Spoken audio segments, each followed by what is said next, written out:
अभिवादन स्वीकार कीजिए ब्रजेश मिश्रा का और आप देखना शुरू कर चुके हैं द डिबेट। बहनों भाइयों, 39 दिन के भीतर, महज 39 डेज के भीतर उत्तराखंड में 5 हेलीकॉप्टर क्रैश हो चुके हैं और ये सभी केदारनाथ के लिए इन रूट थे। ये अपने आप में बहुत बड़े हवाई सुरक्षा चूक का मामला है जिसमें निर्दोष लोगों की और हमारे एक्सपर्ट्स पायलट की जान जा रही है। इसके कारण क्या हैं और पहाड़ों में हेलीकॉप्टर की उड़ानें इतनी जोखिम भरी क्यों हो गई हैं, इसके पीछे के कारण क्या हैं। तमाम लोग हेलीकॉप्टर के जरिए पूरे देश भर से लोग देहरादून और पहाड़ों में आते हैं ताकि वो केदारनाथ धाम जा सकें, वहाँ दर्शन कर सकें।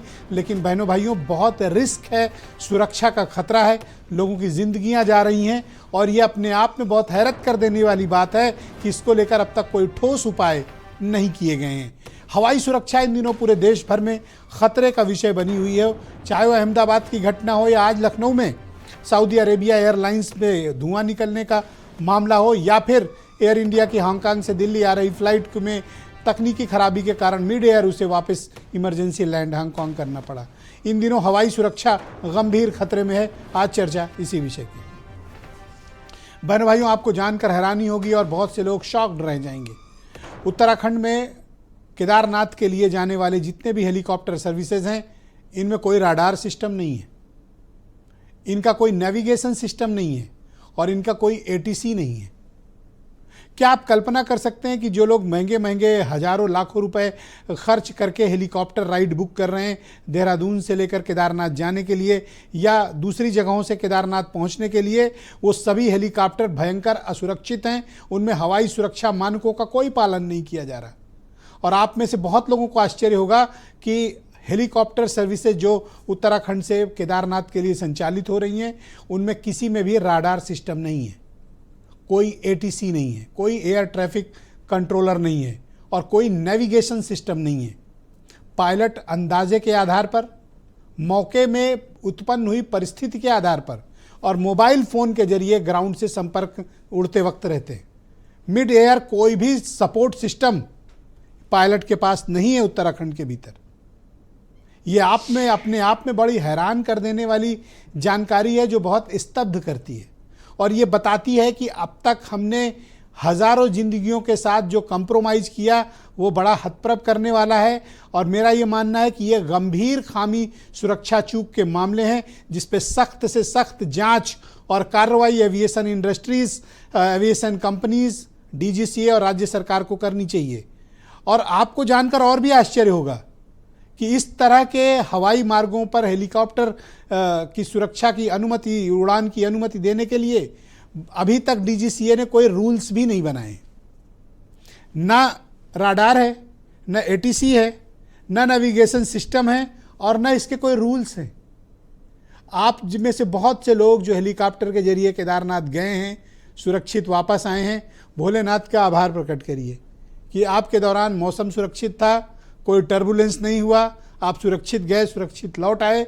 लेकिन पिछले 39 दिनों के भीतर 5 बड़े हेलीकॉप्टर क्रैश उत्तराखंड के भीतर हुए हैं। ये बहुत ही जोखिम भरा है और जानकर आपको हैरानी होगी कि ये इतने दिनों से बिना किसी नियम के, बिना राडार के, बिना मौसम की पर्याप्त जानकारी के, बिना मिड एयर किसी सपोर्ट के, अंदाजे के आधार पर हमारे काबिल पायलटों ने ये यात्रा आपको केदारनाथ की सकुशल संपन्न कराई थी।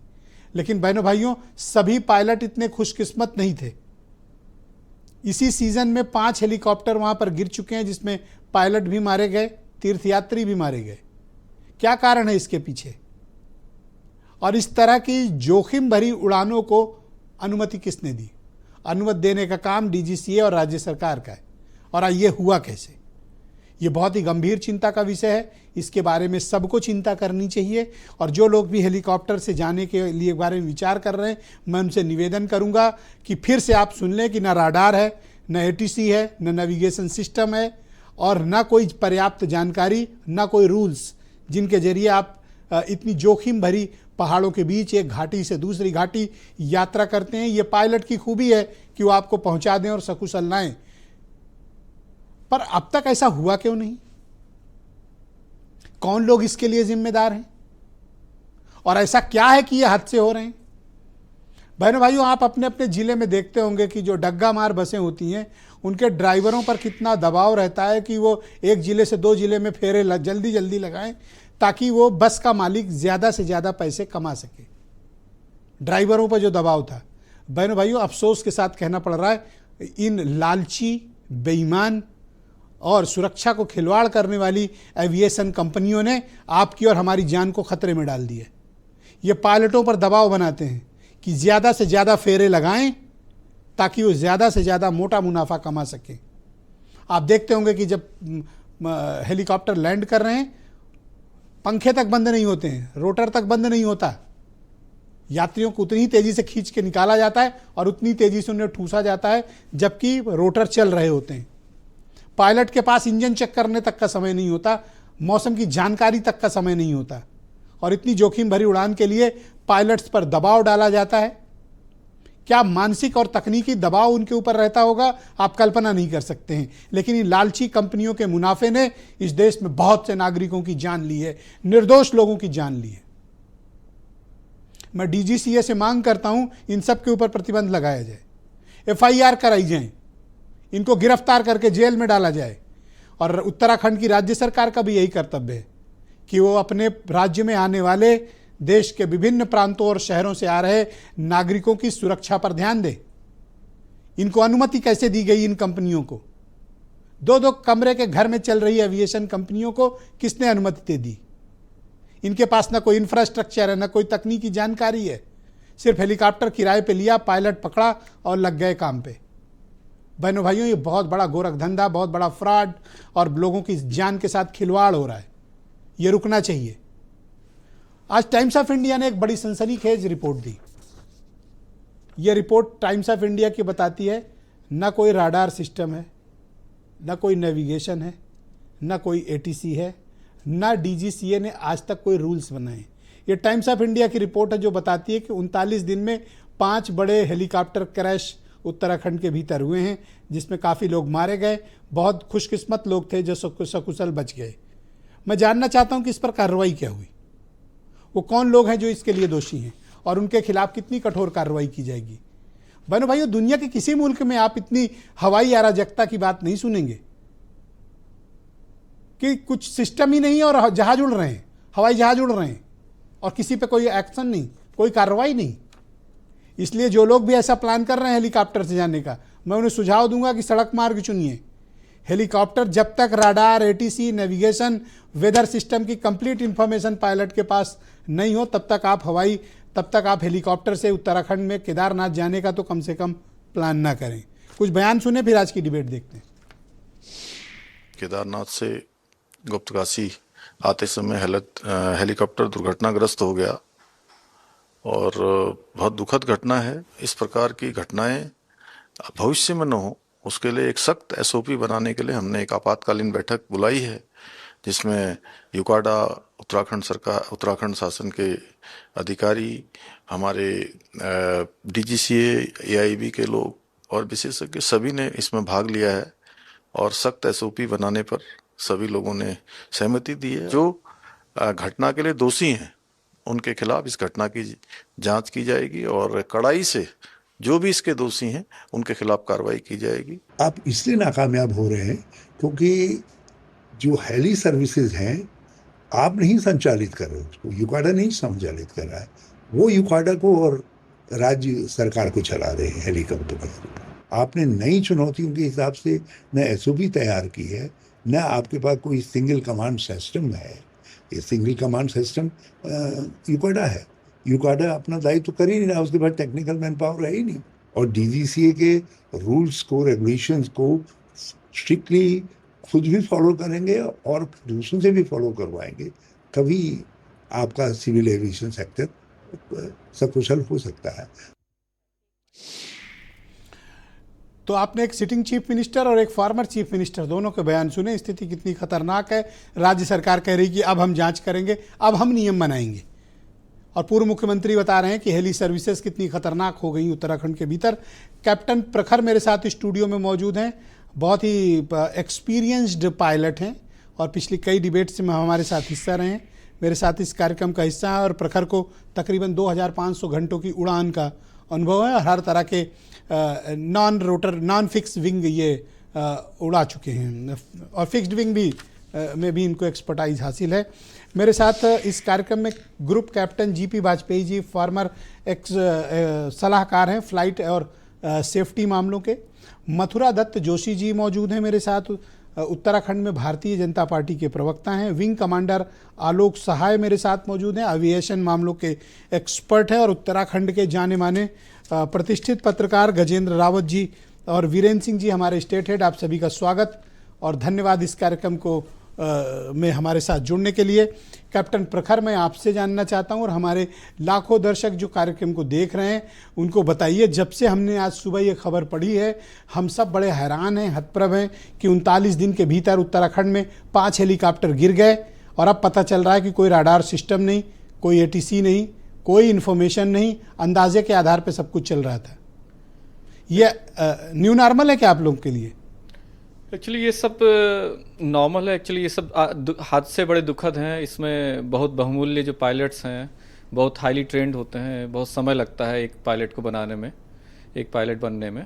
तो उसके बावजूद भी ये सब हादसे हो रहे हैं। तो इसका एक मूल कारण इसका बेसिकली कुछ टेक्निकल्स हैं, कुछ बैड वेदर हैं। इसमें कोई एक कारण से एक्सीडेंट नहीं होते। जैसे मैंने पहले भी कहा था कि एक कारण से एक्सीडेंट होते, there are many more reason behind a accident. तो इस यहाँ पे बेसिकली हेली सर्विसेज का स्पेशली उत्तराखंड में, जो कि इंडिया में ये हेली सर्विसेज अभी इमर्जिंग स्टेज में है, डेवलपिंग स्टेज में है। तो यहाँ पे अभी डीजीसीए के द्वारा कोई भी, अभी आप सुन सकते हैं माननीय मुख्यमंत्री जी ने कहा एसओपी अब डिज़ाइन कर रहे हैं। एसओपी जो पहले डिज़ाइन हो जाने चाहिए थे वो अभी तक डिज़ाइन ही प्रॉपरली नहीं हुए हैं। तो कैसे अंदाजे के आधार पर उड़ान भरते हैं? नहीं, देखिए वहाँ पे वो चूँकि पहाड़ पे है, माउंटेनियस रीजन है, तो हर जगह देखिए कहीं पे भी हर जगह आप ये सोचते हैं कि हर जगह आपको रेडार मिलेगा, ये उपलब्ध नहीं। इवन आप यूरोप अब यूएस में भी जाएंगे तो वहाँ पे भी पैसिफिक ओशन पे, अटलांटिक ओशन पे हर जगह रेडार नहीं है। तो परंतु मैं ये नहीं कह रहा हूँ कि रेडार एयरक्राफ्ट के पास होता है। हर एयरक्राफ्ट के पास अपना खुद का रडार होता है। नेविगेशन के लिए जीपीएस होता है। जीपीएस के माध्यम से हम लोग फ्लाइंग करते हैं सेफली। उसमें वार्निंग सिस्टम होता है। अगर कोई एयरक्राफ्ट नियर बाई आपकी विसिनिटी में आता है तो प्रॉपर आपका। ये उत्तराखंड वाले पे फोकस डालिए कि ये 39 दिन में 5 हेलीकॉप्टर गिरे क्यों, क्या प्रॉब्लम है? उसका मेन रीज़न यही है कि आपका जो देखिए हर चीज़ एक मार्केटेबिलिटी, कमर्शलाइजेशन ज़्यादा हो चुका है। आपका कोई अकाउंटेबिलिटी नाम की बहुत कम चीज़ है। जो सबसे जो आपने अपने खुद ओपनिंग स्टेटमेंट में आपने कहा, बेसिकली ये सारी चीज़ें हर स्तर पे, चाहे डीजीसीए रहा हो, चाहे मोस्टली कंपनियां रही हों, जिनको ये सब जिनका उत्तरदायित्व तो है कि एक नागरिकों को सुरक्षित वातावरण देना, सुरक्षित उनको आवागमन की। आप मुझे बताओ कि ये जो पहाड़ों में उड़ान भरते हैं, खासतौर पर केदारनाथ रूट पे, सर्किट पे, इनके ऊपर क्या प्रेशर होता है? इन पायलटों के ऊपर पायलट ज़्यादा से ज़्यादा फेरा लगाना? बिल्कुल। देखिए हर जगह कमर्शलाइजेशन है। आपको ज़्यादा ज़्यादा आप इससे अपेक्षा की जाती है कि आप वेदर, जो भी हम लोगों के एक वेदर के मिनिमम स्टैंडर्ड होते हैं, उसको आप जैसे विद इन लिमिट से नीचे होते हैं वेदर, तो आपको उस फ्लाइंग नहीं करना होता है। देखिए pilot is whole and sole authority of the helicopter और एयरक्राफ्ट। हम लोगों को फुल राइट होता है कि फ्लाइंग करना है कि नहीं करना। तो वेदर जब बिलो मिनिमम है तो आपको 100% मैं फ्लाइंग नहीं कर सकता। As a pilot I should not fly, but because there are, company वाला कहता है मैं आपको फायर कर दूंगा, हटा दूंगा। There are, that's why I am saying there are lot of pressure from the companies. So हम लोगों को थोड़ा सा अपना फ्लेक्सिबल होना पड़ता है। कुछ चीज़ें आप जैसे अभी अपने स्टेटमेंट में कहा, देखिए रोटर, आप वीडियो देखिए, आप रोटर कंटिन्यूसली रोटेट कर रहा है, उसके बावजूद भी आप तो तुरंत ही जो पैसेंजर उतर रहा है और पैसेंजर को चढ़ाया जा रहा है। This is as per the standard, this should not be happen because it's a very much risk for the passengers, but ये हो रहा है। तो अब तक भारत में कोई ऐसे नियम ही नहीं है? भारत में नियम है, बट समस्या ये है कि आपका रूल्स हैं, बट रूल्स को एग्जीक्यूट करने वाले रूल्स को एग्जीक्यूट नहीं किया जा रहा प्रॉपरली। रूल्स को देर आर, अभी मैं आपको बता दूं डीजीसीए में अभी एफएए ने आपकी जो यूएस की सारी फ्लाइट थी 5 साल पहले सबको बंद करने जा रहे थे, क्योंकि यहाँ पे हमारे फ्लाइट ऑपरेशन इंस्पेक्टर नाम का पद होता है जो करीब अराउंड 70 to 80%, सब कुछ यानी भगवान भरोसे चल रहा है। तो वो थे ही नहीं। ये खबर सही है? इंडियन जो टाइम्स ऑफ इंडिया ने छापी, नो राडार इन्होंने है, नो एटीसी। इन्होंने जो टाइम्स ऑफ इंडिया कह रहा है कि राडार और एटीसी वहां पे नहीं है। हर जगह राडार एटीसी नहीं होता, ये तो आपको मैं बता दूं। नो नेविगेशन नहीं है, बट ग्राउंड नेविगेशन तो कैसे फिर अंदाजे से टेलीफोन पे? कोई नहीं है, मैं आपको बता दूं, हम मेरे पास हर मिड एयर एयरक्राफ्ट, क्राइसिस में वहां का पायलट किसको संपर्क करेगा आप बताओ? हर एयरक्राफ्ट, हर हेलीकॉप्टर में अपना खुद का नेविगेशन सिस्टम होता है जिसको आपस में हम लोग कम्युनिकेट करते हैं, जी। तो उसके माध्यम से हम लोग फ्लाइंग करते हैं। वेदर का भी, वेदर ये जो हो रहा है उत्तराखंड में, ये खतरनाक था या नहीं? रिस्क फैक्टर तो हाई है। ऑलराइट, शुक्रिया सर, हमारे साथ बने रहिए। मैं गजेंद्र रावत जी को आमंत्रित करता हूं, उत्तराखंड के बहुत ही जाने माने पत्रकार हैं। रावत जी, मैं हतप्रभ और हैरान हूं कि हजारों लोगों की जिंदगी को दांव में लगाकर बिना कोई नियम बनाए, बिना राडार, बिना एटीसी, बिना नेविगेशन सिस्टम, मतलब ये कोई मजाक चल रहा है? कोई टेम्पो और बस है, हेलीकॉप्टर? दरअसल मुझे नहीं मालूम, इससे पहले आपकी डिबेट का पार्ट क्या था, मैं थोड़ा लेट से ज्वाइन करा हूं जी। आज अखबारों में खबर छपी है, कल से वो चल रही है, उसमें ये बताया जा रहा है कि जो पायलट जिनको जो कल दुर्घटना में मारे गए हैं, उनका कोई लास्ट मैसेज था अपने पिताजी के लिए कि मैं लेफ्ट टर्न ले रहा हूं। इस पर लोगों का ध्यान नहीं जा रहा है, और अगर वो लेफ्ट टर्न ले रहा हूं कहने के बाद वो क्रैश हुआ है, तो इस बात पर भी ये भी जांच का विषय होना चाहिए कि क्या पायलट के हाथ में फोन था, क्योंकि जो हवाई जहाज है उसमें तो फोन बंद हो जाते हैं, लेकिन जब एक दो बार मैंने भी जो है इसका सफर किया हेलीकॉप्टर का, तो उसमें जो है नेटवर्क रहता है, यानी कि आप हेलीकॉप्टर में बैठ के बात कर रहे होते हैं, और अगर वहां से पायलट अपने घर को ये मैसेज कर रहा था तो निश्चित रूप से बहुत गंभीर बात है। और ये उनके साथ उन्होंने जो खुद के साथ भी उनका एक खिलवाड़ माना जाना चाहिए, और जो और लोग भी इसमें मारे गए। जहां तक आपका कहना है कि इसमें रडार है, नहीं है, तमाम तरह की बातें हैं, तो ये गंभीर विषय ये है कि वो जो पायलट है वो कोई सामान्य पायलट थे नहीं, वो आर्मी से रिटायर हुए हैं। उनके बारे में बताया जाता है कि उन्होंने उससे पहले बहुत सारी उड़ानें ऐसे दुर्गम क्षेत्रों में और सेना के कठिन ऑपरेशंस में की हैं, लेकिन वो जो फोन वाली बात है वो स्पष्ट नहीं हो ठीक, पा रही है। आपके फोन वाली एक बात को हम एक जांच के तौर पर बिंदु में सम्मिलित करते हैं, पर मुझे बताइए कि यूकाडा की क्या जिम्मेदारी है कि आप सैकड़ों हेलीकॉप्टर वहां लैंड कर रहे हैं, टेक ऑफ कर रहे हैं, आप अभी तक एक भी एसओपी नहीं बना पाए, और अब आप कह रहे हैं इतने हादसों और जान जाने के बाद कि अब हम बनाएंगे, तो अब तक के लिए कौन जिम्मेदार है जितने लोग मरे हैं? निश्चित रूप से जो हेली कंपनियां हैं वो जिम्मेदार हैं, जो यूकाडा है वो जिम्मेदार है, उत्तराखंड की सरकार है वो जिम्मेदार है, और वो पायलट भी जिम्मेदार हैं। उनको भी अपनी जान के साथ साथ उन लोगों की जान की रक्षा करने की जिम्मेदारी है जिन लोगों को लेकर जा रहे हैं। और जब आपका टाइम फिक्स था कि आप 6 बजे से पहले फ्लाइट नहीं कर सकते हैं और 5:30 बजे एक्सीडेंट हो गया, तो निश्चित रूप से बहुत बड़ी लापरवाही है। बहुत ऊंची बड़ी बात और ये है। लापरवाही सिर्फ रुपए कमाने की अगर है तो निश्चित रूप से उन हेली कंपनियों के ऊपर, रावत जी, उत्तराखंड क्या सरकार में जो आप लोग ऐसा मानते हैं कि इन पायलट्स पर, इन लालची कंपनियों का बहुत अत्यधिक दबाव रहता है जिसके कारण उनको खराब मौसम में भी उड़ान भरना पड़ता है? खराब मौसम की जहां तक बात है कि 2 अलग अलग वीडियो आज दिखाई दिए हैं। जब वो हेलीकॉप्टर वहां से उड़ रहा था तो केदारनाथ में मौसम साफ था, मतलब कोई धुंध, कोई बारिश वहां कुछ नहीं दिखाई दे रही थी। और मुझे सबसे बड़ी आशंका उसी बात की है, जो पायलट का जो मैसेज था कि मैं लेफ्ट टर्न कर रहा हूं, मुझे उस मैसेज में बहुत बड़ी पीड़ा है, और जी। उसकी निश्चित रूप से जांच होनी चाहिए कि क्या पायलट के हाथ में फोन था। ये बहुत गंभीर बात है। और जो भी अच्छा, लोग जिम्मेदार हैं उत्तराखंड के इसके, लोगों को ये बात पता है कि कोई राडार नहीं, कोई एटीसी नहीं, कोई नेविगेशन सिस्टम नहीं है, और फिर भी उड़ानें चल रही हैं? ये पूरे देश में ये उसी प्रकार का सिस्टम है कि जिस प्रकार आप जानते हैं, आपने ये भी सुना होगा कि पिछली बार जो यहाँ मंत्री हमारे अजय टम्टा, उनको लेने के लिए हेलीकॉप्टर आया था, लेकिन उस जो हेलीकॉप्टर का जो पायलट था उसने अजय टम्टा को हेलीकॉप्टर में बिठाने से मना कर दिया। इसका मतलब वो इस बात को अच्छी तरह से जानता था पायलट कि ये भारत सरकार के मंत्री हैं, इनको सिर्फ और सिर्फ डबल इंजन वाले हेलीकॉप्टर में ही बिठाना है। जी। ये बात उसको मालूम थी। लेकिन अब जब आम जनमानस जो हजारों रुपए किराया दे के आ रहा है, पूरे देश दुनिया से जो है बाबा केदार के दर्शन के लिए आ रहा है, 4 धाम के दर्शन के लिए आ रहा है, वहां अगर मानकों को लेकर आप इस प्रकार की हीला हवाली करेंगे, लापरवाही करेंगे, थैंक यू सर, जान से खेलने का काम करेंगे, तो निश्चित रूप से सोचनीय विषय। मथुरा दत्त जोशी जी मेरे साथ मौजूद हैं, भारतीय जनता पार्टी के लीडर हैं। इत्तेफाक ये देखिए कि एक बार मैंने डिबेट की थी तो तब जोशी जी शायद उस वक्त कांग्रेस पार्टी में थे, आजकल बीजेपी में है, बहुत दिनों के बाद दिखे हैं। बहुत ही अच्छे प्रवक्ताओं में इनकी गिनती होती है। जोशी जी, बहुत दिनों के बाद आप दिख रहे हैं, शुक्रिया हमें समय देने के लिए। इतना बड़ा हादसा हो गया, धन्यवाद। राज्य सरकार इसके प्रति बड़ा ही लचीला रुख रखे हुए है, कारण? देखिए विजेश जी, सबसे बड़ी बात तो ये है कि जो दुर्घटना हुई, अपनी मार्मिक दुर्घटना है, बड़ी दुर्भाग्यपूर्ण बात रही है और हम सब उससे आहत हैं, सरकार भी आहत है, पार्टी भी आहत है और हम उनके प्रति अपनी श्रद्धांजलि अर्पित करते हैं, संवेदनाएं उनके परिवार के प्रति व्यक्त करते हैं और ऐसी दुर्घटनाएं निश्चित रूप से नहीं होनी चाहिए। जो कमियां हैं उनको पूरा करने का सरकार ने प्रयास किया है, उस दिशा में कदम भी उठाए जा रहे हैं सरकार की तरफ से, लेकिन जहां जहां भी दुर्घटनाएं हुई हैं कोई उसमें कोई एक कारण नजर नहीं आता है। देखिए उत्तरकाशी में अलग किस्म की दुर्घटना थी, जो वहां पर हेलीकॉप्टर दुर्घटनाग्रस्त हो गया। केदारनाथ वैली में भी अलग अलग तरीके से दुर्घटनाएं हो रही हैं, कभी आपात लैंडिंग हो रही है। निश्चित रूप से है तो बड़ी दुर्भाग्यपूर्ण बात।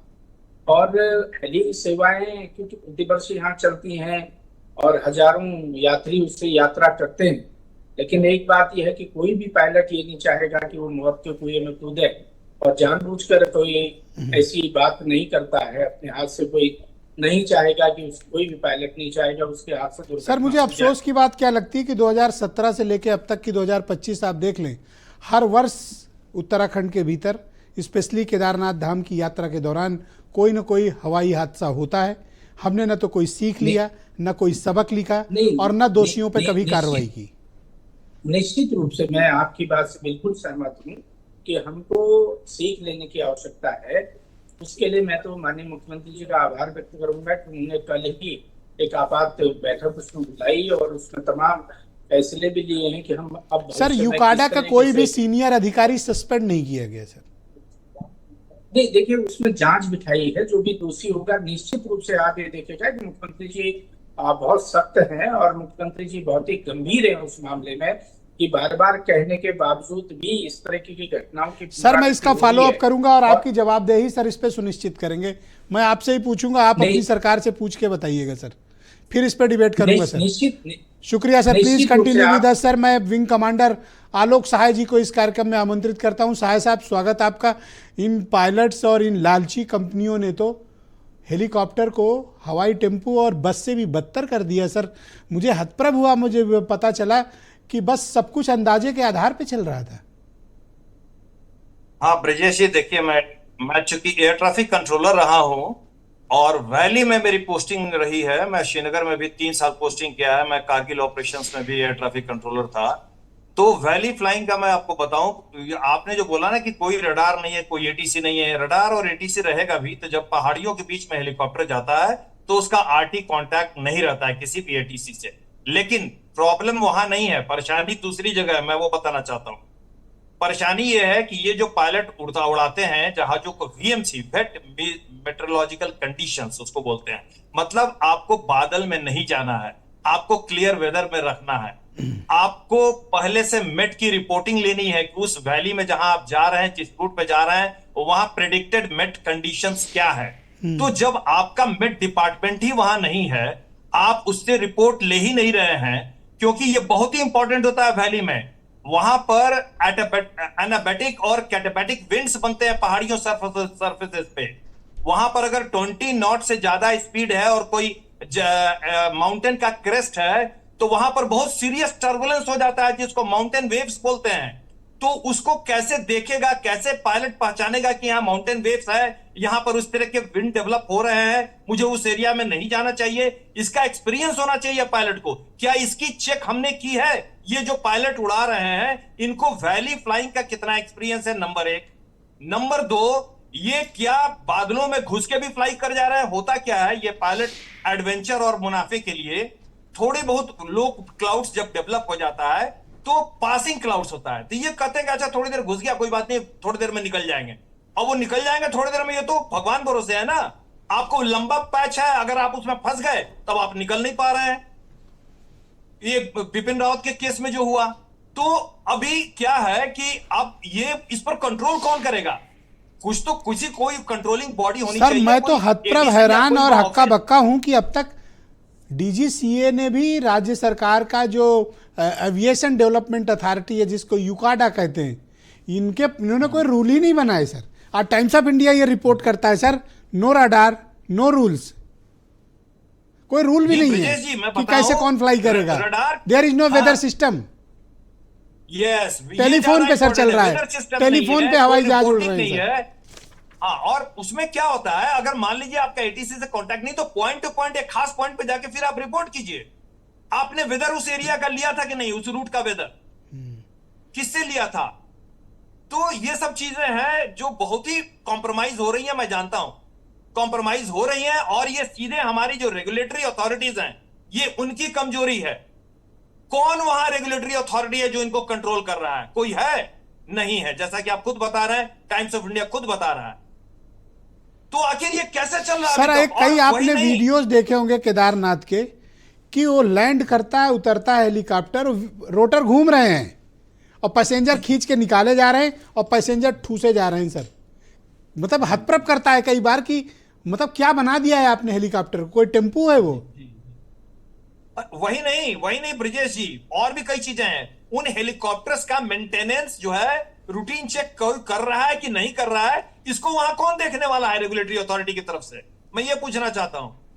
क्या हम जानों से ऐसे खिलवाड़ करेंगे? आप हमने लाइसेंस दे दिया, ऑपरेटर लाइसेंस, बस हो गया, उनके ऊपर छोड़ दिया है। वो तो वो आप जैसा बोल रहे हैं ना, वो बस जैसे टेम्पो लेके चलाते हैं, जितनी फेरी हो जाए उतनी मुनाफा, वही हो रहा है। अरे 10-10, 11-11 बार के फेरे लगाने का दबाव पायलट पे, मतलब उनको जैसे ना कोई डग्गा मार बस बना दी हो इन लोगों ने। मतलब इस देश में मुनाफा, भगवान से भी नहीं डरते हैं ये, सरकारों से तो नहीं डरते, उनसे सेटिंग है इनकी। ब्रिजेश जी, मुझे सबसे ज्यादा आश्चर्य इस बात का, ये क्वेश्चन होना चाहिए डीजीसीए से कि 5 क्रैश हुए तब आप जगे हो। क्या सॉलिड बात क्रैश हुए हैं, बड़ी सॉलिड बात कही साहब ने, आपको सैल्यूट है सर, बहुत बड़ी बात कह दी आपने। तो क्या किया जाना चाहिए? क्या कर रहे हैं, क्या कर रही है रेगुलेटरी अथॉरिटीज, मुझे नहीं पता। अभी देखिए, ये जो एयर इंडिया का क्रैश है, मैं आपको बताऊं कि सिस्टम तो बहुत अच्छा बना हुआ है कि इंजीनियर जाके चेक करेंगे, उसको साइन करेगा, उसकी अकाउंटेबिलिटी होगी, वो पायलट को हैंडओवर करेगा। भैया, जब वो साइन किया, वो ठीक से चेक करके, अगर नहीं साइन किया, काम चलता एटीट्यूड से किया, इसका क्रॉस चेक कहां है? कोई आपने सिस्टम बनाया है डबल क्रॉस चेक का? ये सवाल है। ऑलराइट सर, शुक्रिया साहब, आपने बड़े वैलिड क्वेश्चंस इस इशूज को रेस किया इस डिबेट में। मैं group captain GP Vajpayee ji को आमंत्रित करता हूं, फॉर्मर कंसल्टेंट है फ्लाइट और सेफ्टी के। वाजपेयी जी, शुक्रिया हमें समय देने के लिए। सर, आप तो इस पूरे मामले के बड़े एक इम्पॉर्टेंट पार्ट हैं। मुझे ये बताइए कि उत्तराखंड में 39 दिन के भीतर 5 क्रैशेस हो गए सर, और ये बात जो सहाय साहब ने भी उठाई कि आखिर इस तरह की अनुमतियां क्यों दी जा रही हैं जहां सुरक्षा के साथ कंप्रोमाइज ही नहीं है सर, सुरक्षा ही नहीं है। मिश्रा जी, आपको और अपने सभी पैनलिस्ट को मेरा सादर नमस्कार। आपके आज के इस विषय पे मैंने थोड़ा सा गहन अध्ययन किया है और कुछ पॉइंट बनाए हैं। आशा करता हूं कि आप मुझे बोलने का समय देंगे। सर्वप्रथम, जब उत्तराखंड केदारनाथ मठ के लिए ये हेली सर्विसेज शुरू हुई थी, तो इसको एक व्यवस्था का वरदान माना गया था, क्योंकि बहुत से ऐसे वृद्ध लोग और छोटे बच्चे हैं जिनकी केदारनाथ मठ में आस्था है, उनके लिए एक ये बहुत अच्छी सुविधा आरंभ की गई थी। जैसा कि आपने अपने आरंभिक इंट्रोडक्शन में लगभग सभी बिंदुओं को टच किया है, उसी सिलसिलों को आगे बढ़ाते हुए मैं अपनी बात करना चाहूँगा। ये हेली सर्विसेज आज के दिन में एक टोटल बिजनेस एक्टिविटी बन गई है, और बिजनेसमैन जिस तरीके से हर संभव तरीके से अपने प्रॉफिट का मैक्सिमाइजेशन करना चाहता है, लगभग वही व्यवस्था चल रही है। केवल ऑपरेटर ही नहीं, ये मैक्सिमाइजेशन ऑफ प्रॉफिट सारे स्टेक होल्डर्स, चाहे वो आपकी स्टेट की एविएशन अथॉरिटीज़ हों, चाहे वो लोकल एडमिनिस्ट्रेशन हो, चाहे वो हेली सर्विसेज के ऑपरेटर हों, चाहे वो पायलट्स हों, चाहे वो इंजीनियर्स हों और चाहे वो बुकिंग सिस्टम वाले टिकटिंग एजेंट्स हों, ये सब लोग अपने मैक्सिमाइजेशन ऑफ प्रॉफिट की तरफ ही बढ़ रहे थे। अब मैं पहला बिंदु उठाता हूं, इसके अंदर है, इस स्टेट के अंदर किसी भी दूसरे स्टेट की तुलना में सबसे ज़्यादा लैंडिंग चार्जेस हैं जो रॉयल्टी के रूप में पर लैंडिंग में वसूल किए जाते हैं, और इस पूरे खर्चे का वहन एक ऑपरेटर कर, मैं ना पॉलिटिकल एंगल ला रहा हूं, ना मैं किसी की तरफदारी कर रहा हूं, मैंने जो समझा है वो आपके दर्शकों के समक्ष प्रस्तुत करना चाह रहा हूं जी। तो ये जो रॉयल्टी है ये स्टेट गवर्नमेंट लेती है, साथ ही साथ जो टिकट की वैल्यू है वो टिकट की वैल्यू पे कैप भी स्टेट गवर्नमेंट लगाती है। साथ ही साथ ये अनोखा टिकटिंग का सिस्टम है जो अपने देश के अंदर चल रहा है, जिसमें कि टिकट बेचने की सुविधा ना केवल ऑपरेटर्स को है बल्कि state government and local administration को भी है, जहां पे वो कैप लगाते हैं। मैं किसी भी सामान्य नागरिक को अगर टिकट बुक करना चाहे तो आप देखिए जनरली उसका टिकट बुक नहीं होगा, क्योंकि वो जो मैंने एजेंट का जिक्र किया है उनकी अंदर तक पहुंच है वो जनरली एजेंट के थ्रू ही होता है। और चूंकि कैप लगता है, कैप के चलते कभी कभी ये टिकट के जो प्राइजेस होते हैं वो पोनी के चार्जेस से भी कम हो जाते हैं, तो वहां पे बहुत ज़्यादा भीड़ रहती है। जी। तीसरा पॉइंट ये है कि ये जो पायलट लोग इस जहाज को उड़ाने के लिए आते हैं, कभी कभी ऐसा देखा जाता है कि ये पायलट कॉन्ट्रैक्ट में सीजनल पायलट्स होते हैं जो केवल जब तक ये केदारनाथ मठ के फ्लाइंग का सीजन रहता है उस समय के लिए आते हैं और इन जहाज़ों को उड़ाते हैं। उनकी फ्लाइंग कैपेबिलिटी, उनका फ्लाइंग एक्सपीरियंस, उनकी स्किल, उनका मिनिमम वेदर, उनकी फ्लाइंग की कैटेगरी क्या है, उनकी कैटेगरी होती हैं B, cat A, cat B, cat AMG, cat B, cat B master green, जिससे पता लगता है कि वो इंसान किस वेदर में फ्लाइंग इन हेलीकॉप्टर्स का sir maintenance as per standard rules होता है नहीं होता है, इसको कौन चेक करेगा? मिश्रा जी मैं उस पॉइंट पे आ रहा हूं। अगर आप मेंटेनेंस के बारे में सुनना चाहते हैं तो मैं उसको पहले कर देता हूं, क्योंकि मेंटेनेंस के जो इंजीनियर जो आपने बताया, इनको एक लिमिटेड टाइम स्लॉट मिलता है जिसके अंदर इनको जहाज उड़ाना होता है। अभी मैं जो लास्ट एक्सीडेंट हुआ है उसके ऊपर भी कुछ बोलूंगा, उसके पहले जनरली जब सनराइज हो जाता है और सनसेट के बीच में ही इनको उड़ान की प्रक्रिया रखनी है, वो भी जब वेदर क्लियर है तब। जब भी इनको स्लॉट मिलता है तो जैसा आपने बताया कि पंखा उड़ता हुआ है, आप इमेजिन करिए एक लेडी साड़ी पहने हुए है और पंखा चल रहा है, वो जहाज में चढ़ रही है और जहाज से उतर रही है। ये बहुत अनुचित है, ये बहुत अनुचित व्यवस्था है। और पायलट भी वो कंटिन्यूअस फ्लाई कर रहा है, money maximisation of profit, everybody is involve in this game.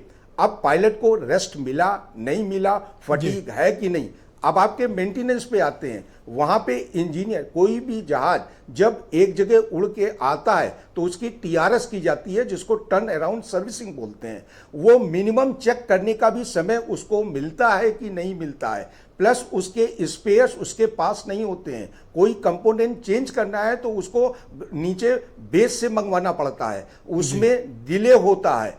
Plus इस पर्टिकुलर एयरक्राफ्ट, अब मैं इसके क्रैश पे आ रहा हूं, ये एयरक्राफ्ट 5:20 पे उड़ा था।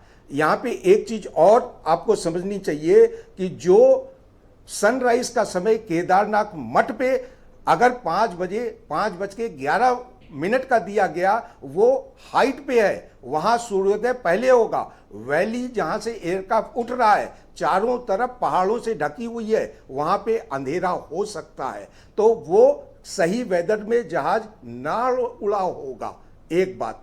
दूसरी बात, जब जहाज 5:20 पे टेक ऑफ कर रहा है तब आप कल्पना कीजिए कि मेंटेनेंस इंजीनियर ने या मेंटेनेंस टेक्नीशियन ने कौन सी प्री फ्लाइट सर्विस कर दी होगी। क्या उसने अंधेरे में करी? कौन सी प्री फ्लाइट सर, जिसके रोटर तक बंद ना होते हो, उसका मेंटेनेंस कौन देखेगा? जिसके रोटर तक बंद ना किए जाते हों, मिश्रा खींच के मिश्रा निकाला जाता ये- है पैसेंजर को और ठूस के भरा मिश्रा जाता है जी, सर। वो तो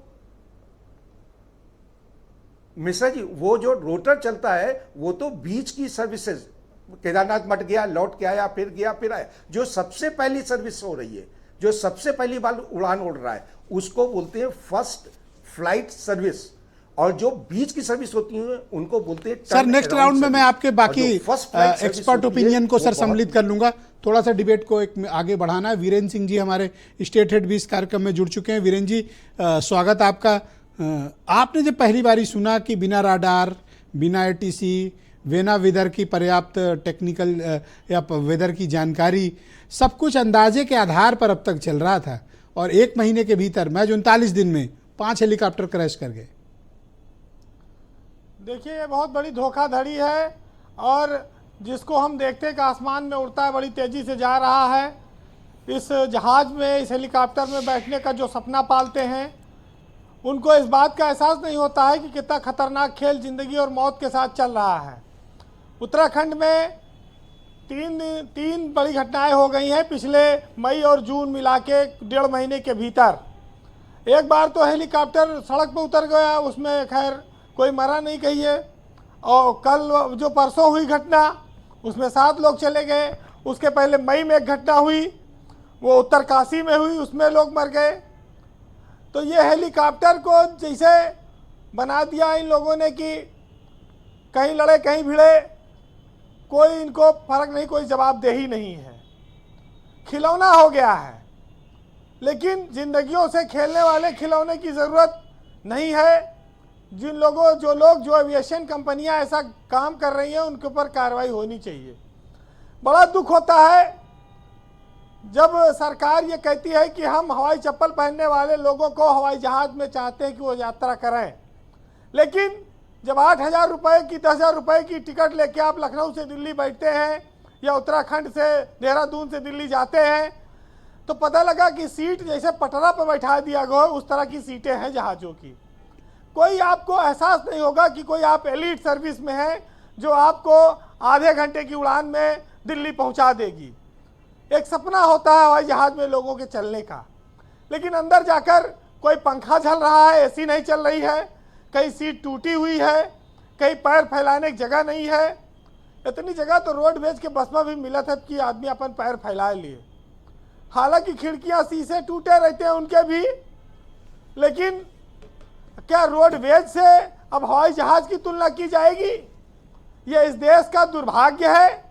और इस देश में इससे अच्छा कि ठेला पर बैठा ले। अभी तक लोग पाकिस्तान के जहाज़ों को सबसे घटिया कहते थे, लेकिन भारत में जिस तरह से लोगों के जीवन के साथ खिलवाड़ हो रहा है जी, और जनता में देखिए ब्रजेश जी, ये जो धार्मिक पैटर्न आया है, इसने भी एविएशन कंपनियों को मानकों का उल्लंघन करने के लिए प्रेरित किया है, क्योंकि लोग जुगाड़ लगा रहे हैं, सिफारिश लगा रहे हैं, हेलीकॉप्टर मिल जाए, इंतजार कर रहे हैं, मुंह मांगा दाम देने के तैयार हैं। तो फिर बताएं कि जब वो हेलीकॉप्टर उड़ा, वैली में गया, कहीं कि ओके वाइपर नहीं चला, जैसे कार में पानी बरसत वाइपर चलता है, बताइए कि वाइपर नहीं चला, अंधेरा छाई गया शीशा के सामने, अच्छा, और हेलीकॉप्टर गिर गया।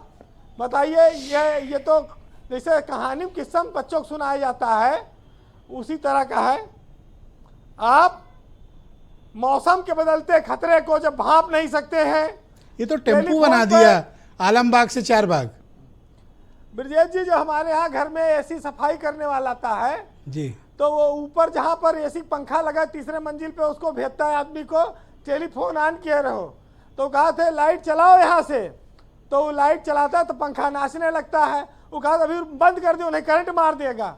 तो वैसे हेलीकॉप्टर उड़ाओ यहाँ से, केदारनाथ में एक आदमी बैठा रहता है कि आओ जल्दी यहाँ उतारो, अरे तो पता लगा रास्ता में करंट मार दिया, कहीं गिर गया, मौसम खराब हो गया। ये तो मतलब टेम्पू और डग्गा मार बस टाइप वाली बात हो गई वीरेंद्र जी। अब है वही, तो जैसे अब तो आपको कोई एहसास ही नहीं होगा, टेम्पू में भी बैठिए वही सीट है, जहाज में भी बैठिए वही सीट है, पैसा भरपूर चाहिए, आदमी जल्दी में जाने के लिए मजबूरी में यात्राएं कर रहा है, क्या करें आप? तो पंखा चलता रहता है, फिर भी मैं देखता हूँ खींच के निकाल रहे हैं पैसेंजर को और दूसरी तरफ से ठूस रहे हैं। वाजपेयी जी ने अच्छी बात कही कि साड़ी पहने हो कोई और कुछ हो जाए तो। ब्रिजेश जी, मुनाफे के चक्कर में लोगों की जान जोखिम में नहीं डाली जा सकती। दुर्घटनाएं होती हैं, उसको रोका नहीं जा सकता। वीवीआईपीज भी मरे हैं, चाहे होमी जहांगीर भाभा रहे हों, चाहे संजय गांधी रहे हों, चाहे माधवराव सिंधिया हैं, चाहे जीएमसी बाल योगी हैं, चाहे वाईएसआर रेड्डी हैं, या अभी जनरल बिपिन रावत। लेकिन ये कोई पैसेंजर जहाज में सवार नहीं थे, हेलीकॉप्टर में। ये तो एक दुर्घटना थी जिसको माना जा सकता है कि प्रकृति नाराज थी और वो दुर्घटना होनी थी। लेकिन जहां हम खुद आमंत्रण दे रहे हैं, ये अपने आप में बड़ी विचित्र बात है। अब पायलट की नौकरी भी ब्रिजेश जी देख ही रहे हो आप कि वही टेम्पो ड्राइवर वाली है, आज करोगे तो ठीक है, नहीं कल हटा देंगे।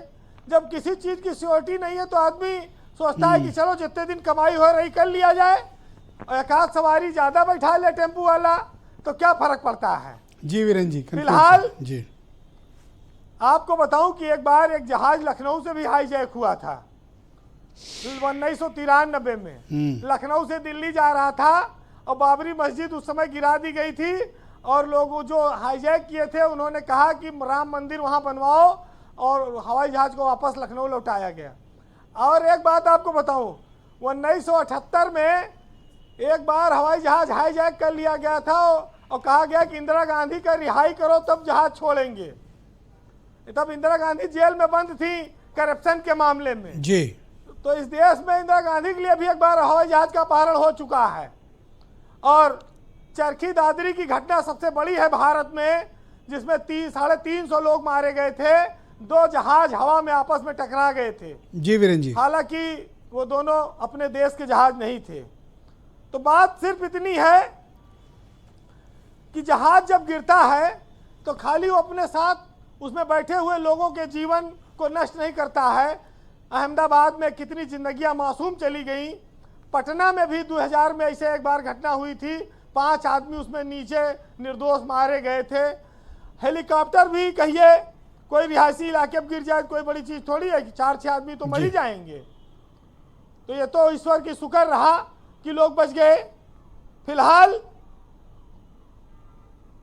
लोगों को ये सोचना होगा, अरे जब इस देश में नकली पनीर खिला रहे हैं, नकली दारू पिलाए दे रहे हैं, नकली अगर हेलीकॉप्टर में बैठा उड़ाए दी खराब पुराने मेंटेनेंस वाले, तो कौन बड़ा आश्चर्य है।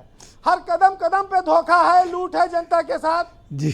तो मौत है, आप किस्मत से बच के आ जाओ। गए रहे भगवान के दर्शन करने और पता लगा परिवार पूरा तबाह हो गया। तो ये जी वीरेन जो हमारे संसाधन है उनका धोखा है। भगवान थोड़ी धोखा दे रहा है, वो अपने यहाँ बुला के मारने के लिए। ये तो ये लोग कर रहे हैं। फिलहाल सुनिएगा कि नैतिकता का आलम क्या है इस देश में, कि राख बनकर ना रह जाए घर हमारा, आग से बढ़कर हमें है डर तुम्हारा। और देश का नैतिक पतन उत्थान पर है और सभ्यता इस देश की अब प्रस्थान पर है, और आचरण बिल्कुल अपावन हो चुके हैं। और हो सके तो आदमी बनकर दिखाओ। बहुत शुक्रिया वीरेन जी, बहुत बहुत धन्यवाद ग्राउंड जीरो से फीडबैक। और आम आदमी इस तरह के हादसों के बारे में क्या ओपिनियन रखता है और उसके क्या थॉट प्रोसेस हैं, और उसको इस सेवा के नाम पर किस तरह से ठगा जा रहा है, जान जोखिम में डाल रही वीरेन जी ने जो जानकारी दी, बहुत शुक्रिया आपका वीरेन जी। मैं कैप्टन प्रखर को आमंत्रित करता हूँ इस परिचर्चा में। कैप्टन साहब, क्या बिना राडार, बिना एटीसी और बिना मौसम स्टेशन के इस तरह की जो यात्राएं हैं उससे लोगों की जान और पायलटों की जान जोखिम में है? देखिए, एक मैं एज ए पायलट मैं एक कहना चाहता हूँ, पायलट की ट्रेनिंग, एक पायलट के पीछे बहुत सारी मेहनत होती है। मोस्टली हेलीकॉप्टर्स में तो आप देखेंगे मोस्टली रिटायर्ड एयरफोर्स और आर्मी के पायलट्स हैं जिनकी इतनी रिगरस ट्रेनिंग होती है। उनको केवल यही सिखाया जाता है कि आप जितनी हार्ड वर्क आप फ्लाइंग के अलावा आप ग्राउंड पे करते हैं वही आपके ये फ्लाइंग के टाइम पे आपको वही उपयोगी होती है। तो वो ऐसा नहीं कि पायलट्स का एक इशू है, बट मोस्टली आप एविएशन में एक्सीडेंट्स देखेंगे तो उसका सबसे बड़ा फैक्टर एक ह्यूमन फैक्टर होता है, ह्यूमन एरर का। तो उसमें पायलट्स भी आते हैं, उसमें ग्राउंड स्टाफ भी आता है, उसमें जैसे सहाय जी ने कहा कि इसमें कई सारे फैक्टर्स हैं। तो क्या आपको मानना है कि केदारनाथ रूट पर फिलहाल हेलीकॉप्टर उड़ानें रोक दी जानी चाहिए? रुक तो गई है, आगे भी जब तक कि हम पर्याप्त टेक्निकल प्रबंध ना कर लें? ऑलरेडी माननीय मतलब मुख्यमंत्री रडार, एटीसी और कुछ उसका मौसम स्टेशन का। आप लैंडिंग चार्जेस इतने हैवी लेते हैं, साहब बता रहे उत्तराखंड इकलौता राज्य है इस पूरे देश में जो सर्वाधिक लैंडिंग चार्जेस वसूलता है। कहाँ ले जा रहे हो भाई पैसा, प्रखर साहब? एक्चुअली ऑलरेडी माननीय मुख्यमंत्री जी ने, उत्तराखंड जी ने कहा कि अब स्टैंडर्ड ऑपरेटिंग प्रोसीजर बनाया जा रहा है, तो इसके लिए इसका अभी मतलब थोड़ा अब तक समय नहीं था? लगेगा। अब तक कोई रूल नहीं है? एक्चुअली पहले ये होता था, पहले नंबर ऑफ हेलीकॉप्टर्स कम होते थे। अब चूंकि यात्री बहुत बढ़ गए हैं तो नंबर ऑफ हेलीकॉप्टर्स बहुत बढ़ गए हैं, तो एक 100% एक नया स्टैंडर्ड ऑपरेटिंग प्रोसीजर बनाना पड़ेगा। शुक्रिया सर, बहुत शुक्रिया। मैं गजेंद्र रावत जी को आमंत्रित करता हूं। रावत जी, क्या केदारनाथ जैसे संवेदनशील इलाकों में हेलीकॉप्टर उड़ानों को परमानेंट, स्थायी रूप से रोक देना चाहिए? मैं इसका बिल्कुल पक्षधर नहीं हो सकता हूं, क्योंकि मैं ये जानता हूं कि अब आज से 2 दिन बाद या हो सकता है कल से ही आप और सारे टीवी चैनल ये खबर को चलाएं कि दोबारा से जो है वो यात्रा जो हेली सर्विस थी वो शुरू हो गई है, और इस बात की प्रबल संभावना है। इस बात पर जितने भी अभी लोग बात कर रहे थे, बहुत लंबा डिस्कस हो गया, किसी ने इस बात को पॉइंट आउट नहीं किया कि देश के प्रधानमंत्री, जिनको Z+ से और बड़ी कैटेगरी की जो सुरक्षा दी गई है, अगर आपका वहां रडार नहीं है तो उनको भी हेलीकॉप्टर वहां लेके जा रहा है, और वो कई बार वहां आ गए। भारत सरकार के तमाम मंत्री वहां आ रहे हैं, भारत सरकार के जो तमाम जो नेता हैं वो वहां आ रहे हैं, भारत के राष्ट्रपति, उपराष्ट्रपति और तमाम लोग 4 धाम यात्रा के लिए आ रहे हैं। तो क्या ये मान लिया जाए, जो आप लोग कह रहे हैं कि वहां रडार सिस्टम नहीं है और वो भगवान भरोसे चल रहा है, तो मेरा मानना है कि कोई ना कोई सिस्टम वहां पर ऐसा जरूर होगा जो उस रूट को कोऑर्डिनेट करता होगा।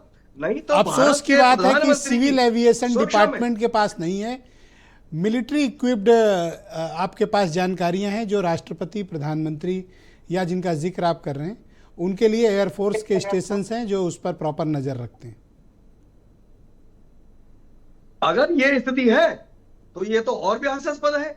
इसका मतलब जो आप कह रहे हैं कि ये इस देश में एक देश, एक कानून है और एक ही नियम है, तो इसका मतलब जो मोदी जी हैं उनके वो सुरक्षित रहेंगे, और जो उनके चेले चांटे वहां जा रहे हैं, जो उनके भरोसे हजारों हजार लोग वहां जा रहे हैं, उनको आप मौत के मुंह में धकेल रहे हैं।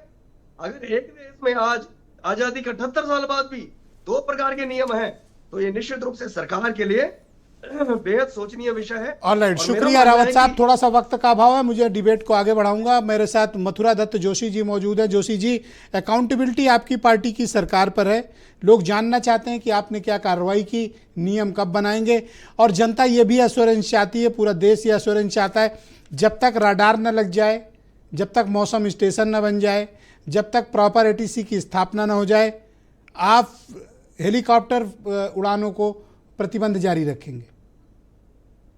निश्चित रूप से देखिए आदरणीय विजय जी, बहुत ही चिंतनीय विषय है, बहुत ही सार्थक डिबेट हुई। मैंने कई अपने जितने पैनलिस्ट हैं उनको बहुत ध्यान से सुना और अच्छी बातें निकल के सामने आई हैं।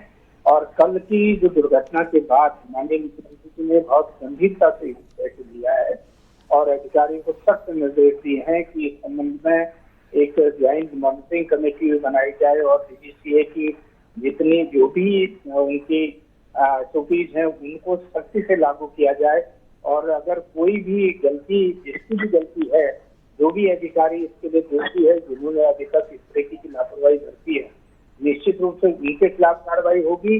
और जिन कंपनियों ने DGCA के नियम का पालन नहीं किया है उनको भी ब्लैकलिस्ट। क्या आप इस देश को ये आश्वासन देते हैं, जो लोग भी टेलीविजन देख रहे हैं या इसे अपने मोबाइल्स पर सुन रहे हैं, कि जब तक आप प्रॉपर सिक्योरिटी, सेफ्टी अरेंजमेंट नहीं कर लेंगे, आप अलाउ नहीं करेंगे फ्लाइंग? निश्चित रूप से मैं आपके लोकप्रिय चैनल के माध्यम से आपके व्यूअर्स को, आपके दर्शकों को ये आश्वासन देना चाहता हूँ उत्तराखंड की सरकार की तरफ से, भारतीय जनता पार्टी की तरफ से, कि हम यात्रियों के जीवन की सुरक्षा हमारा पहला उद्देश्य है। हम उनके जीवन से खिलवाड़ किसी को भी नहीं करने देंगे, और जब तक सारे जो जोशी जी, मैं उम्मीद करता हूं कि ये बात सिर्फ बयानों तक सीमित नहीं रहेगी, इसको आप हकीकत का अमली जामा जरूर पहुंचाएंगे। मैं आलोक साय, फार्मर विंग कमांडर, हमारे साथ मौजूद हैं। साय साहब, क्या ये धार्मिक पर्यटन जिसका जिक्र अभी हमारे वीरेंद्र जी कर रहे थे, लोगों में जाने का जो अति उत्साह है, उस उत्साह का ये लालची कंपनियां, हमारा DGCA, राज्य सरकार, टिकटिंग व्यवस्था जो वाजपेयी जी कह रहे हैं, एक पूरा मुझे तो लगता है ऑर्गेनाइज्ड सिंडिकेट है ये तो। ब्रिजेश जी, बहुत अजीब बातें हैं। अब क्या बताऊं मैं आपको। आप 2010 में डीजीसीए ने सर्वे कराया था। आपको पता है कि 38 एयरपोर्ट अथॉरिटी ऑफ इंडिया के एयरपोर्ट्स इंडिया के अनलाइसेंस्ड थे। गजब। जान के आश्चर्य होगा। हाँ, हैरानी है। जी हाँ, आप पढ़ लीजिए इसको, अवेलेबल है। तो उसमें ये हुआ कि नहीं, जल्दी से जल्दी सारे एयरपोर्ट्स को लाइसेंस दिया, बिकॉज डीजीसी के लाइसेंस के लिए सर्टेन मापदंड होने चाहिए, वहां एयरपोर्ट पे मीट होना चाहिए, वो नहीं था। आपको पता है कि पटना एयरपोर्ट सालों तक अनलाइसेंस था। क्यों अनलाइसेंस था? क्योंकि वहां पर जो as per ICAO standards approach and take off path पर क्लियरेंस होना चाहिए, वो नहीं था। तो आपने लाइसेंस दे दिया था सिविल ऑपरेटिंग एजेंसीज को, और लोग अपने रिस्क पे, एयरलाइंस अपने रिस्क पे चला रही थी। जैसा अभी प्रखर जी कह रहे थे कि हेलीकॉप्टर सर्विसेज इतनी पॉपुलर नहीं थी, तो डीजीसीए ने इसके लिए अभी तक कोई इस तरह की हेली सर्विसेज के लिए कोई एक फिक्स्ड एसओपी या रूल्स ही नहीं बनाए। हथप्रभ करने वाली ब्रिजेश जी, हाँ ब्रिजेश जी, यहाँ टेम्पू तक का रूट सर डिसाइड किया आरटीओ हमारे यहाँ। अगर हमको वहां सेवा देनी है, बिल्कुल देनी है, तो उसकी व्यवस्था अच्छी तरह से करनी चाहिए। ये जरूरत है। शॉर्टकट नहीं अपनाया जाना चाहिए। लोगों के जान से खिलवाड़ नहीं होना चाहिए। जी हाँ, अब मुझे उम्मीद है कि जी ऑल राइट। वाजपेयी जी, आप कुछ कह रहे थे सर, आप कंटिन्यू करें अपनी बात। मैं दो चीजें जानना चाहता हूं कि कोई एटीसी नहीं, कोई राडार नहीं, कोई मौसम स्टेशन नहीं, बस 10x10 या 15x15 का ईंट ऊट बिछा के एक लैंडिंग पॉइंट बना दिया गया, वही आपका एयरपोर्ट है और वही आपका व्यवस्थाएं हैं। ये तो जनता के, लोगों की सिक्योरिटी, उनकी जान के साथ भयानक खिलवाड़ है। और मैं हतप्रभ हूँ कि लोगों को भी पता नहीं थी बात और सरकारों ने भी छिपाई। और डीजीसीए तो माशाअल्लाह इस देश का, वो तो मतलब गजब है, उसका तो ध्यान ही नहीं है। 5 हेलीकॉप्टर क्रैश के बाद भी उसकी आंखें नहीं खुली।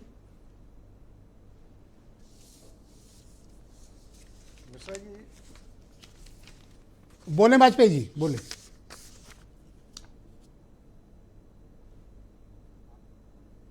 वाजपेयी जी, आपने शायद म्यूट कर रखा, उसको अनम्यूट करें सर। बात अनम्यूट कर। यस प्लीज गो अहेड, बोले, आवाज आ रही, बोले। अनम्यूट करिए जी। अनम्यूट। अभी आवाज आ रही है? परफेक्ट है, परफेक्ट। तो जो आपने रडार और ग्राउंड नेवी, अभी आ रही है आवाज? परफेक्ट है, आवाज आ रही है? एकदम आ रही है सर, बोले। अब ओके ओके। तो जो आपने रडार और ग्राउंड नेविगेशन सपोर्टिंग सिस्टम के लिए बात उठाई है, तो मैं आपके सभी दर्शकों के संज्ञान में एक बात लाना चाहूँगा। आज भी एयरफोर्स नॉर्थ ईस्ट में बहुत सी ऐसी वैलीज में फ्लाइंग करती है जहाँ पे मुझे कोई भी रडार या ग्राउंड नेविगेशन सिस्टम का सपोर्ट नहीं मिलता है।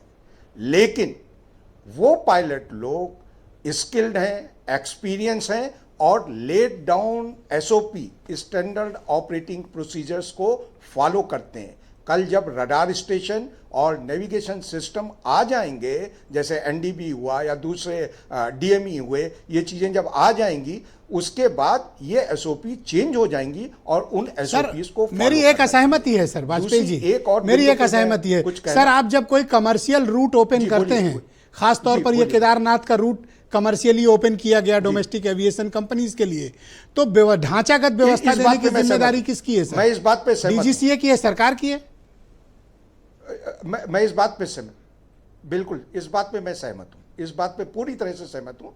दूसरा पॉइंट जो आपके एक रिपोर्टर ने उठाया था कि पटरे में बैठाल देते हैं, और जो आपने कहा कि टेम्पो में 3 एक्स्ट्रा पैसेंजर रहते हैं, ये भी केदारनाथ हेली सर्विसेज में ऑब्जर्व किया गया है। रीजन वही है, मैक्सिमाइजेशन ऑफ प्रॉफिट, बाप बड़ा ना भैया, सबसे बड़ा रुपया। तो उसके चलते आप इस चीज का अंदाजा लगाइए कि हेलीकॉप्टर हाई एल्टीट्यूड पे उड़ रहा है, गर्मी का मौसम है, प्लस अगर हमने पे लोड को मैक्सिमाइज कर दिया तो हेलीकॉप्टर की परफॉर्मेंस बहुत ज्यादा डिटोरेट होगी। बहुत शुक्रिया वाजपेयी जी, थोड़ा सा वक्त का सर अभाव है, मुझे डिबेट को यहीं पर सर डिबेट को यहीं पे रोकना पड़ेगा। सर मैं आप सबका बहुत आभार प्रकट करता हूं कि इस बेहद संवेदनशील और सुरक्षा से जुड़े मुद्दे पर आप सब ने अपने अपने विचार प्रस्तुत किए। और बहनों भाइयों, आप सबका भी बहुत शुक्रिया इस कार्यक्रम को देखने के लिए। धन्यवाद, नमस्कार।